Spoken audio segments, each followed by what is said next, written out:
Thank you, members. Welcome to this meeting of the Extraordinary Council meeting on 29th of January 2026. I'll read out the fire evacuation procedures. There is no fire drill planned, so if the fire alarm sounds, please follow the committee staff and leave by the exit nearest the large screen at the front of the room and proceed down the fire exit to the courtyard. Once it is safe to return, councillors will receive a text message. Officers will also advise when it is safe to return to the meeting. We are recording the meeting this evening. The webcast will be transmitted live on the Council's YouTube channel and will also be available on the Council's website. Generally, the public seating areas are not filmed. However, by entering St George's Suite and using the public seating area, you are consenting to be filmed and to the possible use of those images and sound recordings for webcasting and training purposes. Members, before we begin the business of this evening, I wish to make a short statement. I've been a councillor of this authority for over 20 years. During that time, I've diligently represented my residents and sought to serve this borough with integrity and respect. I'm not someone who courts publicity, nor do I use social media. My days are spent working in a local secondary school with children who have special educational needs. And in the evenings, I attend my responsibilities as a councillor. At weekends, I carry out my duties as mayor. Over the last 2 decades, I've always sought to work constructively with councillors from all political parties and with those who represent none. I regard being mayor of my hometown as a great honour, and I take that responsibility seriously, and I do my utmost to carry out the role to the best of my ability without embarrassing this council or damaging the reputation of our town. As mayor, I work closely with the council's monitoring officer and democratic services. I make my decisions based solely on the Constitution, on what it allows me to do and what it does not. Nothing more and nothing less. On New Year's Eve, the Conservative group submitted a request for an extraordinary meeting of full council. The advice I received from officers was that the request had not been made in accordance with the Constitution and was therefore invalid. I relayed that advice to members in good faith. When a subsequent request was submitted and officers confirmed that it was constitutional, I granted it immediately, exactly as I would have done for any political group. My role was to uphold the Constitution. At times that will work to the advantage of the majority group, at others it will not. That is the reality of life in local government, whether in administration or in opposition. I will conduct this meeting in the same way I always do, fairly, impartially and in accordance with our Constitution. I will listen to the debate and I will ensure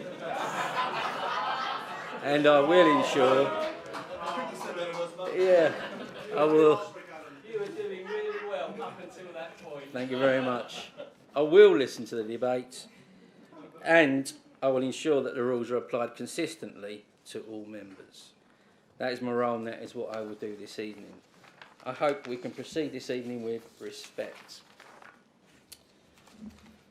I also would like to remind members to engage respectfully with one another and address your speeches to me as mayor.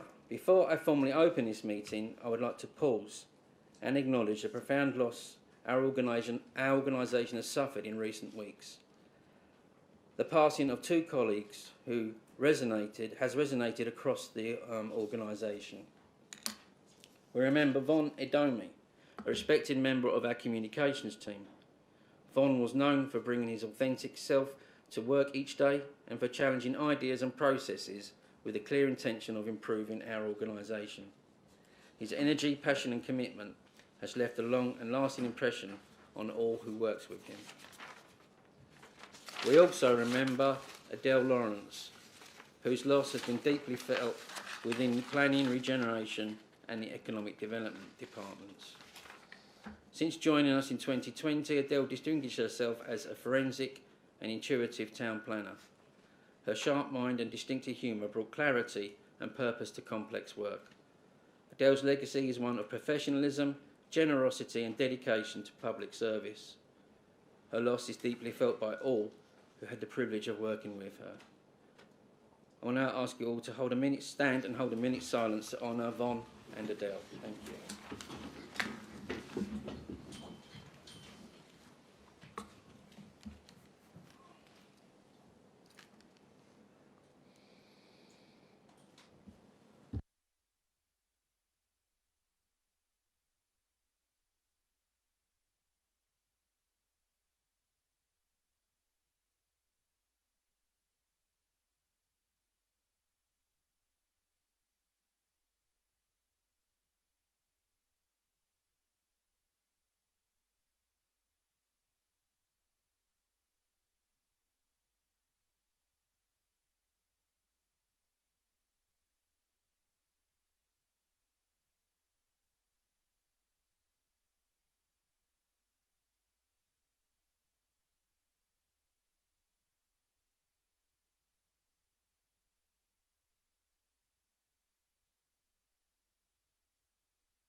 Thank you, members.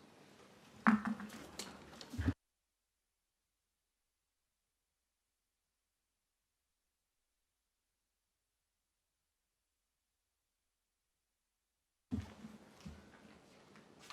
will now move on to the business of tonight's agenda. Item number 1, there are apologies for absence. Councillor Harrison. Thank you, Mr Mayor. Apologies from Councillor Adele Brown. Thank you, that's noted. Are there any other apologies for absence? No, thank you. Item number 2, declarations of interest. Are there any declarations of interest to be made by members? I will take en bloc the Essex County Council Councillors' declarations of interest. Are there any other declarations of interest? Councillor Blake. I'd like to declare that I'm one of the candidates, will be one of the candidates for the election in Birstead, and therefore this does affect me. We've all got to do that. Councillor Journet.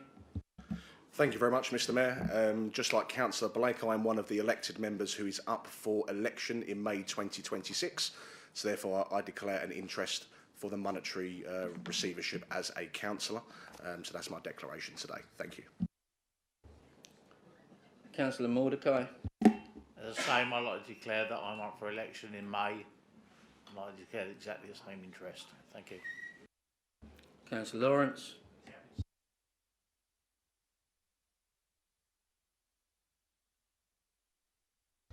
Councillor Shields.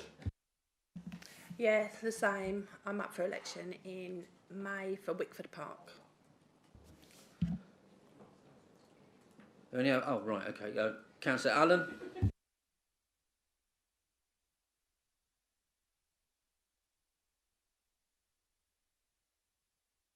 Thank you. Councillor Westwick.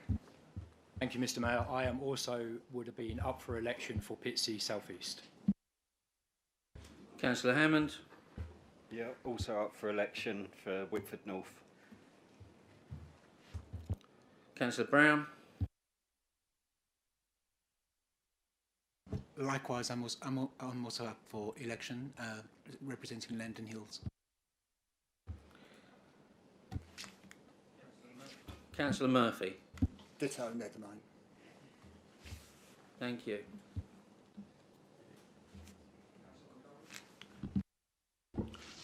I don't need to declare an interest because I won't be standing.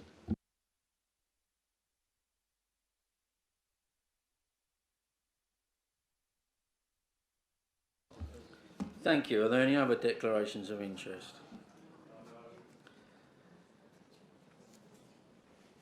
Item number 3, announcements.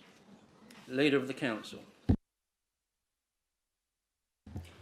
Thank you, Mr Mayor. Can I begin by joining with you in paying our respects to Adele Lawrence for her outstanding contribution to our planning team. Much of Adele's work, as members will know, happened behind the scenes, but its impact is written all over this borough, from bringing forward new homes to major developments such as the View Cinema, the regeneration of Langdon Shopping Centre, and her work on the forthcoming plans in Wickford. Adele's professionalism, diligence and quiet determination have helped shape the future of this borough and she will be sorely missed. I also want to pay tribute to Von Adomi, who, as you said, passed away on New Year's Eve. Von only joined this council in February last year and served as the interim head of communications, and from day one he made an extraordinary impact.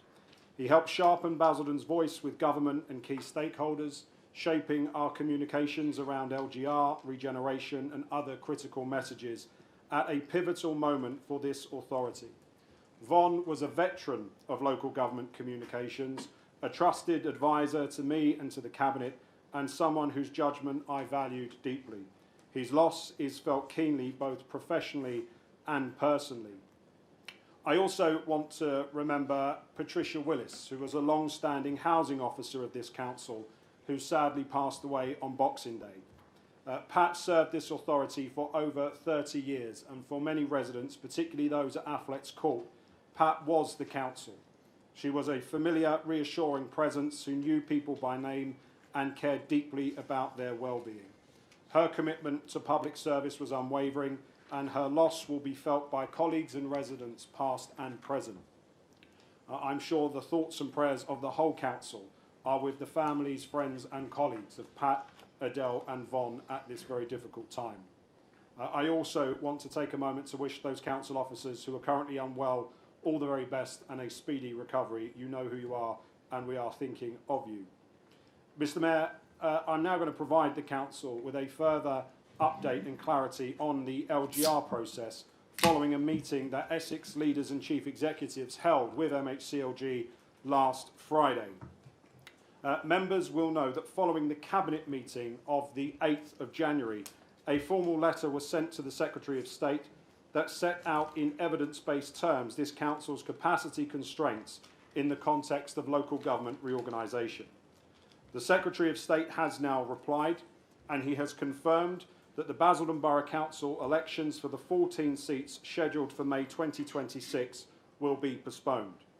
I want to be absolutely clear about the legal position. That decision cannot be reversed. It cannot be amended. It cannot be altered by this council. That is not a matter of debate. It is not contingent. It is a statement of fact. There is no statutory mechanism for appeal, and there is no procedural route by which this council can vary that outcome. The decision has been taken. The only responsible task now is to understand the context in which it was taken and the consequences that follow. Council should be aware that in less than 8 weeks, the Secretary of State will issue a minded-to decision on local government reorganisation. That decision will reduce the number of councils in Essex from 15 to either 3, 4 or 5. It's set out explicitly in the government's Tranche 2 programme documentation for councils on the devolution priority programme, which council will understand includes Essex. The new authorities that will be established will assume responsibility for £5 billion of public expenditure per annum, approximately 10,000 council officers, tens of thousands of jobs across the supply chain, and the delivery of daily services to over 2.1 million residents and hundreds of thousands of businesses. That is the scale of what is being proposed in the county of Essex. Looking at the timetable, the government has been clear. The ministerial decision will be announced in just a couple of months' time in March 2026. In the summer, in June, July, the structural change order will be laid before Parliament. In October, after the conference recess, the structural change order will come into force. In May 2027, we will hold elections to the brand new unitary councils. And on the 1st of April 2028, those new authorities will officially take over. Between now and then, there is no hiatus. Once the structural change order is laid, it does several things simultaneously. It abolishes the existing councils, including Basildon Borough Council. It establishes the brand new council. It mandates the new joint committees. It assigns preparatory functions and places a statutory duty to cooperate on all councils. and it will enable Section 24 directions which will restrict disposals, contracts and the use of reserves unless approved by the new authority. These are not optional arrangements, they are statutory requirements. So we must consider as a council what we are being asked to do over the next few weeks and months as we prepare for the SCO.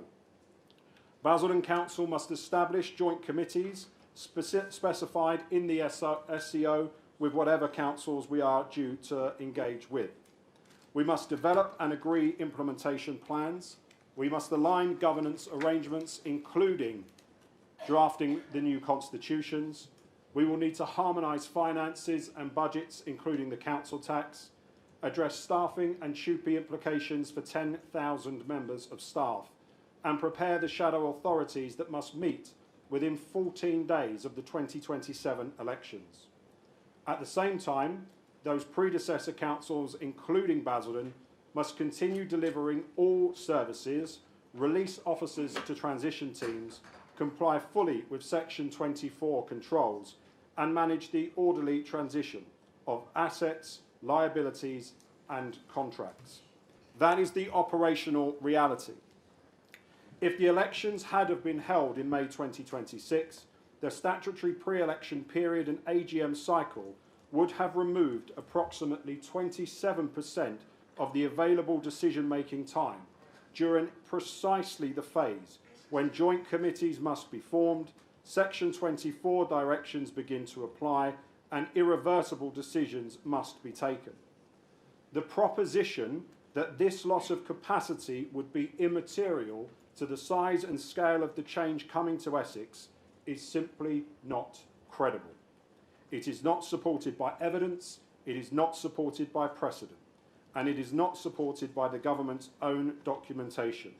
This is not a minor administrative exercise, it is the largest restructuring of local government in Essex since 1974, and the risks are not abstract.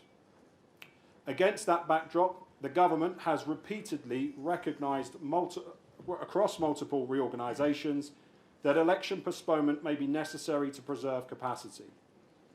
Mr Mayor, residents will vote again in May 2027 for the councils that will actually exercise long-term power.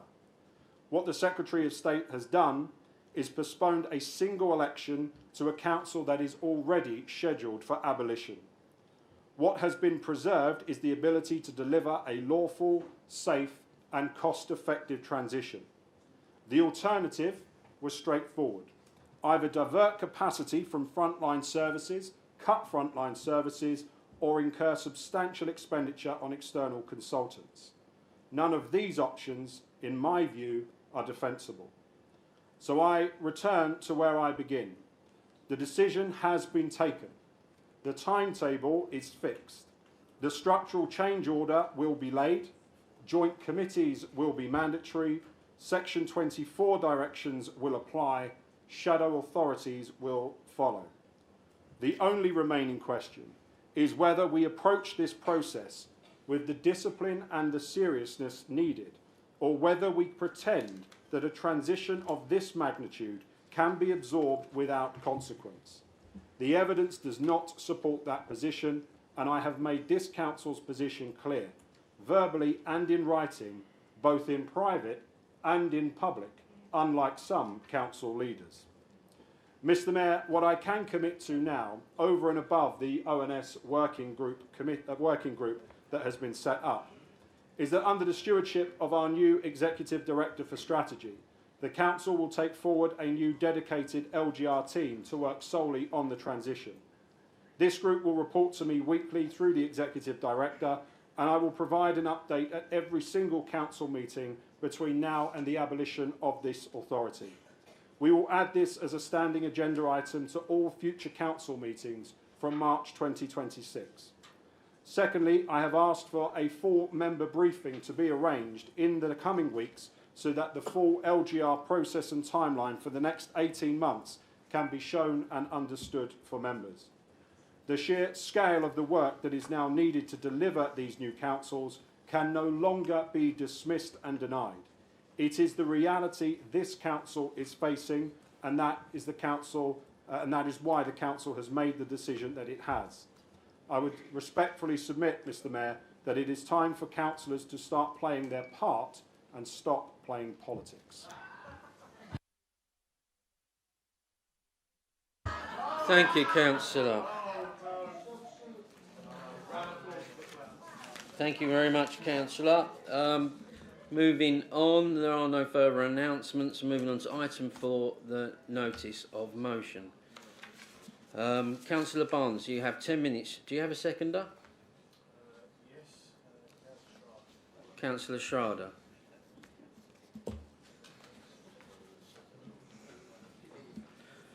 Okay, as the mover of the motion, Councillor Barnes, I call on you to move the motion. You have up to 10 minutes. Thank you. Thank you, Mr. Mayor.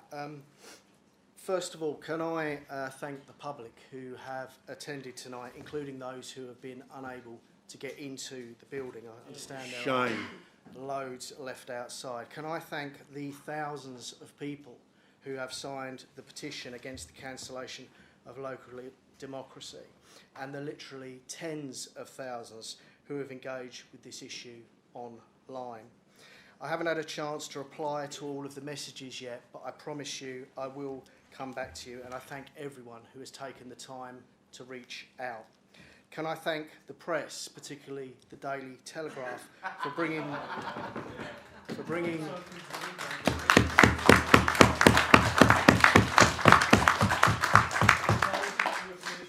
bringing this issue to national attention, giving it the attention it clearly deserves, and the many councillors, activists and MPs of all parties and none who have offered advice and support. Briefly, as I can, the background to this motion, Mr. Mayor. Members will be aware that I've already given a speech on this issue, so I will endeavour not to be repetitive. But to make a very long story short, the Labour administration at Basildon started to take steps to change the electoral cycle to 4 years, and they spoke on multiple occasions in this chamber about suspending the 2026 local elections. So this has been coming for a while. In 2024, Basildon Council held all in-out elections. All 42 members of this council were elected. Three members were elected for each of Basildon's 14 wards. The third place candidate being elected for a 2-year term, second place for 3 years, and the most successful got a 4-year term. The terms of the 2024 elections are clearly laid out in the Basildon Electoral Changes Order 2023. You can look it up, it's very exciting. The law said that the 14 councillors elected on 2-year terms were due to retire from this council 4 days after the date of the local elections, unless, of course, they were re-elected.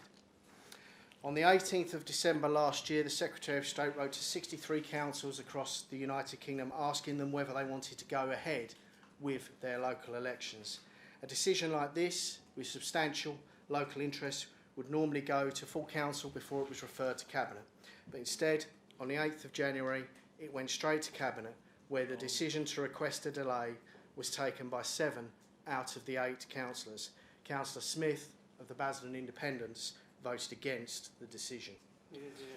Prior to that, the Conservatives, and the Mayor has mentioned this, the Conservatives have put in a request for an extraordinary council meeting because it was felt that there was significant public concern, and that whilst full council could not legally make a decision, we could certainly give the Cabinet and the Executive a steer as to what the thoughts of council were. But despite the extraordinary council meeting being requisitioned in the normal way, the way it always has been, the request was denied. Various pretexts have been found, initially legal, and when that was found to be incorrect, eventually a procedural reason was devised. In the event, we as the Conservative group had to physically go to the council offices to sign the paperwork to force the council into the position where all 42 of us could at least give their indication as to whether they wanted these elections to go ahead. So that there is no confusion, and so that no one can say I haven't said it, the decision tonight is not legally binding, but it does have significant moral and political weight. The argument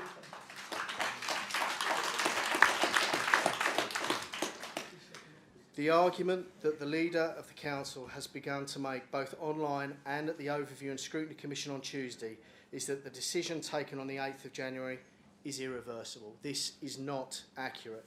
No statutory instrument has been laid by the Secretary of State, and we know that governments, particularly it must be said, this government, change their mind all the time. Indeed, one of the reasons I suspect we've had such trouble getting this meeting is the administration know this decision could be reversed up to PERDA, the pre-election period. If this motion is successful tonight, I will be writing to the Secretary of State to make it clear that the will of this Council's members is that they want the 2026 local elections to take place. The Secretary of State isn't obliged to listen to us, but he cannot say he wasn't told. I want to explore some of the arguments that Councillor Callaghan made in his submission earlier, and I suspect some other members, if they speak, will make against this motion tonight. Local government reorganisation is the process whereby existing councils will be wound up, including Essex County Council, and the two-tier system will be replaced by single unitary councils that will control all local services. Now, we don't know yet whether there will be 4, 5 or 3 of these unitary councils, but there's no doubt about it, these councils will be a significant change to the way local government is run. In addition, there is no question that setting up these councils will involve a significant amount of work. That's not a massive shock by both officers and indeed some elected members.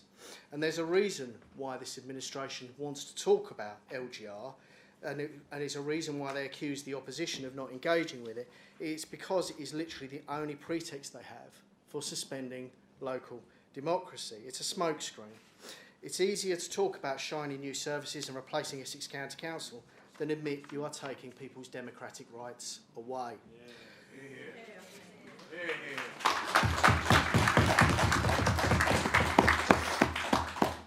They don't want to talk about the democratic or moral arguments because there are none. They know that there's absolutely nothing to support their point of view from that perspective. In Essex, 3 councils have chosen to delay their elections: Basildon, Thurrock, and to my immense personal regret, Harlow. But 5 have not, including, significantly, Essex County Council and Southend.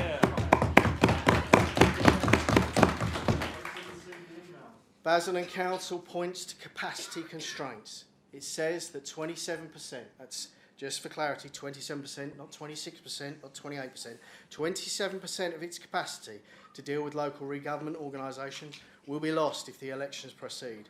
But there seems to be no hard evidence to back or support this statement up.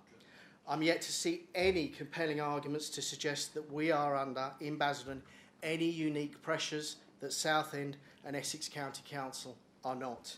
The leader has taken the time to belittle places like Rochford and say that they're small provincial councils. Danielle was not happy. But he has no answer, even an incorrect one, to suggest that Basildon is under strain, that Southend is not. Another argument that is used is around cutting services. If we hold elections, we'll have no choice but to cut services. Are they telling us that in Labour-controlled Southend, they are going to cut frontline services in order to allow elections to take place? Perhaps they could let them know which ones. This seems to me to stretch credibility paper thin. The next point, it's only a year. Elections will happen in 27. What are you lot moaning about? Well, for a start, we were supposed to have mayoral elections in May this year, if you remember those. Yet in December last year, the government announced out of the blue that those elections are now delayed until at least 2028. Given the apparent workload involving LGR, does anyone want to place a bet on those 2027 elections being delayed until 2028 as well? Or perhaps, why not? Let's just roll it all neatly together and have a general election and local elections in 2029 when the government's finally got its act together. The point is, this goes way beyond suspending elections for a single year. We've had the 2025 elections delayed, now 2026. Elections are not something that politicians should be able to allow when it's politically convenient. They are an essential part of the democratic system that we live in. There's no question that the political situation in this borough has changed since 2024 when we last had elections. And it is undeniable, if you look at the polls, that if elections were to take place, they would produce a different result. That means, inevitably, Councillors will stay on this council who otherwise would have been voted out, and that is the position I find to be morally indefensible. Because it is only now coming to light the pressure that the government has been putting on local politicians. The Essex County Council leader, Kevin Bentley, has revealed today the pressure he was put under to suspend local elections because the Labour Party were worried about potential reform gains. Was Basildon Labour put under the same pressure? Perhaps you can let us know. Because only yesterday an NEC member came out and said the Basildon Council leaders have been put under immense pressure by central government to delay the elections because they are worried about the result. I find myself in the unusual position of having some sympathy for the administration, as it looks increasingly like you have been made the fall guys for a government terrified of the public's verdict. No less than the Prime Minister threw you under the bus at the weekend. I hope you'll indulge me, Mr Mayor, I very rarely go over time, I am wrapping up. No less than the Prime Minister threw you under the bus at the weekend. I quote, "The government's not taking the decision here. We've said to each council, what do you want to do? So this is locally led," which is not the most helpful thing for an administration trying to pretend it was the government and not them that made the decision. This is unravelling before our eyes. Look at the Labour voices who are now coming out against this. The Speaker unusually broke with convention to speak out in Parliament against the suspension of elections in his constituency in Chorley. Florence, I'll try this, Ekaloni, I believe, forgive me if I've pronounced that incorrectly, who's the Labour MP for Vauxhall, said, "We want people to vote. I'm concerned that we are seeing a postponement yet again." Graham Stringer, Labour MP for Black Cleaton, said, "As a former leader of a major council and a Labour MP, I find this completely embarrassing." Can I, Mr Mayor, to wrap up, offer some words of educational advice? To claim the 2024 electoral cycle allowed for 4-year terms is nonsense. To state the announcement from the Secretary of State is irreversible is wrong. To suggest that we are under different pressures to other councils is not credible. To assert that this is only a single year's delay is disingenuous. And to seek to confuse the arguments around local government reform with people's democratic rights is morally bankrupt. You now find yourselves at odds with senior members of your own party and with the public. The Cabinet took this decision, with the exception of Councillor Smith. They are responsible for it. It is now time for this council to take back control. I invite you all to do the right thing tonight, to do what your residents want, to do what your conscience knows is the right thing, and to make it clear that this council supports local elections in 2026. Yeah. Thank you, Mr Mayor.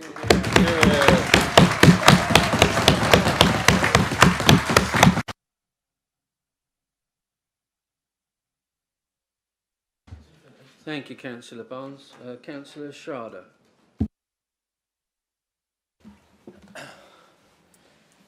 Thank you, Mr Mayor. I salute the determination with which Councillor Barnes has pursued this meeting to give all 42 councillors a chance to pin their colours to the mast.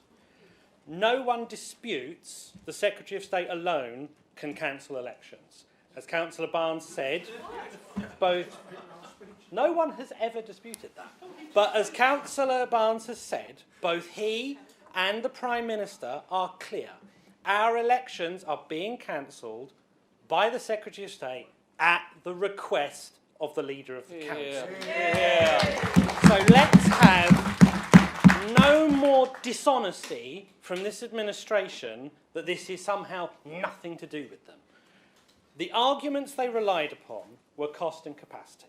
We know cost was bogus because the elections are baked in and budgeted for.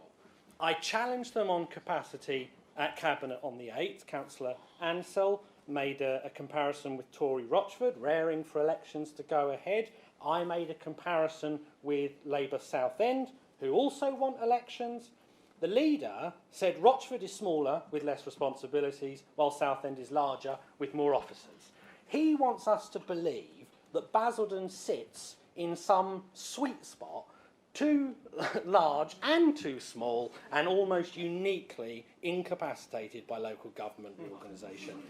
As I said, if this council finds itself lacking capacity, that's on him. If something's got to give, it should be his pet projects, not residents' democratic rights.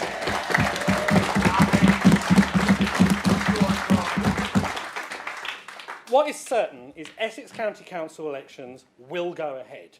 So that's another nail in the coffin. Who is it Mr. Reid thinks mans polling stations and conducts counts up and down the county? The Lollipop Guild? It's us. It's this council for this borough and other councils for other areas. So at that point, you may as well print the extra ballot papers and give us our vote. The leader has talked about precedent and what the last Conservative government did with LGR in other parts of the country, Buckinghamshire, Northamptonshire, Cumbria, etc. They delayed around 6 elections. This government has cancelled 29, an unprecedented scale. In pretty much every previous case I looked at, councils were abolished within a year or so and elections substituted for shadow authority elections. This council won't be abolished for another 2 years. Finally, the leader has repeated bogus claims about the 2024 whole council election, implying it gave us all a 4-year mandate. He ignored what I told him at Cabinet, presumably due to my lack of legal training. I'm as capable of reading and understanding legislation as he is of reading whatever council lawyer's opinion was written out for him on his laptop. As Councillor Barnes said, the Basildon Electoral Changes Order 2023 explicitly states candidates who came third in each ward were elected to 2-year terms. Whatever he says, 14 of us have mandates that expire in May. Now, he's perfectly correct, or the council lawyer is, that if the Secretary of State invokes powers under the Local Government Act 2000, he can extend those terms of office. I take no issue with that. That is a perfect statement of fact. They'll have legal authority. They won't have moral authority. That can't be bestowed by ministerial fiat. Only by our electorate at the ballot box. Being elected is a sacred covenant between us and those who elect us. Anyone thinking that's hyperbole or that I sound ridiculous, frankly, has no business holding elected office. If you don't feel daily a crushing sense of duty owed to your constituents and cheerfully invite them to vote early and vote often, man, you are doing it wrong. So I end, Mr. Mayor, urging members, think upon what you do. They are our bosses. They're no mere formality, a bureaucratic nuisance to be dispensed with when inconvenient because it costs too much and we're terribly busy. The vote tonight isn't about LGR, it's about our fidelity to the voters. Rise above personal interest or perceived party loyalty, back your residents, support the motion and send a message to government, we want our vote. How you vote tonight will be remembered, not just by the people, but by you. Which side of this argument do you really want to be on?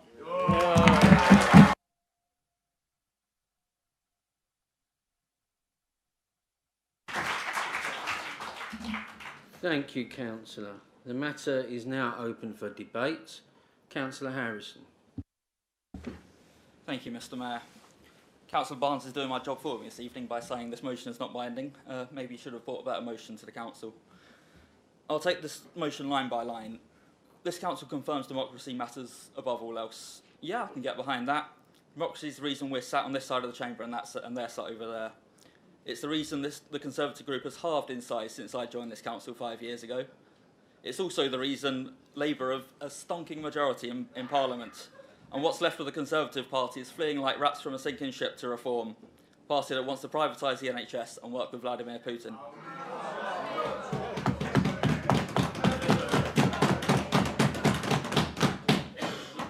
And yes, Mr. Mayor, I also accept that democracy is the reason I'm sat in this chamber this evening and not on the green benches, despite members of the Conservative Party's best attempts to get me there.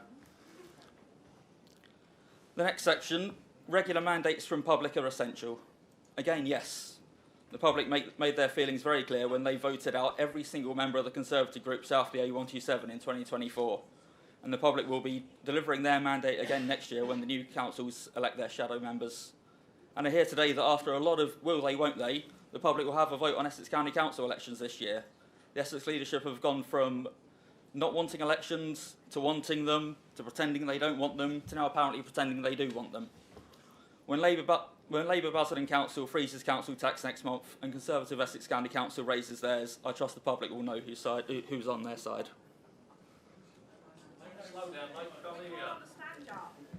You can hear it on the audio. But where this motion falls short is the last line. This council confirms it wants to hold local elections in May 2026. I won't repeat the many reasons that have already been given over the past few weeks for continuing with elections. Would not be the right thing to do when the council is set to be abolished soon. Councillor Callaghan took an hour to set out the arguments at the Cabinet meeting the other week, and I've only got 5 minutes here. But the Cabinet have already made its decision on the matter.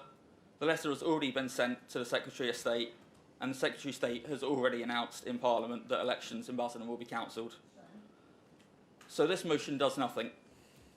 It has no actions for the leader to write to the Secretary of State. It has no commitment for the 14 members up for election this year to resign their seats and cause by-elections. The motion literally asks nothing of this council.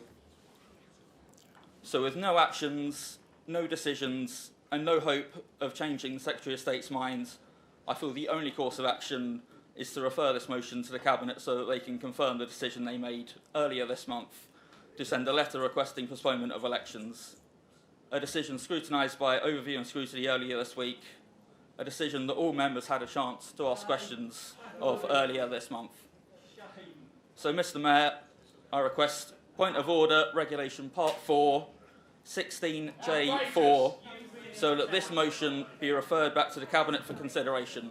I believe Councillor Joseph will be seconding. Okay, thank you. Thank you, Councillor. What has happened here is within the rules of debate in the Constitution under 16J4, any councillor from the floor can refer a motion to the Cabinet or another committee for a hearing there instead of here. That motion has been seconded by Councillor Joseph. Therefore, I'm obliged to take an instant vote on that without any further debate. All those in favour, please show.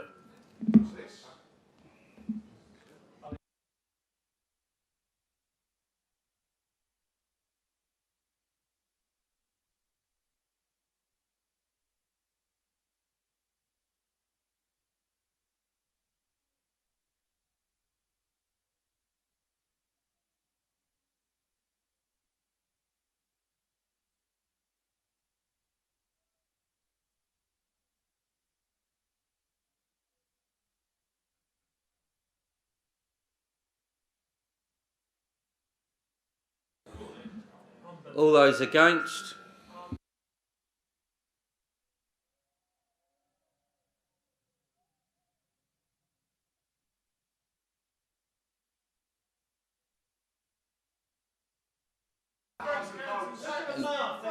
And all those in abstentions? Thank you.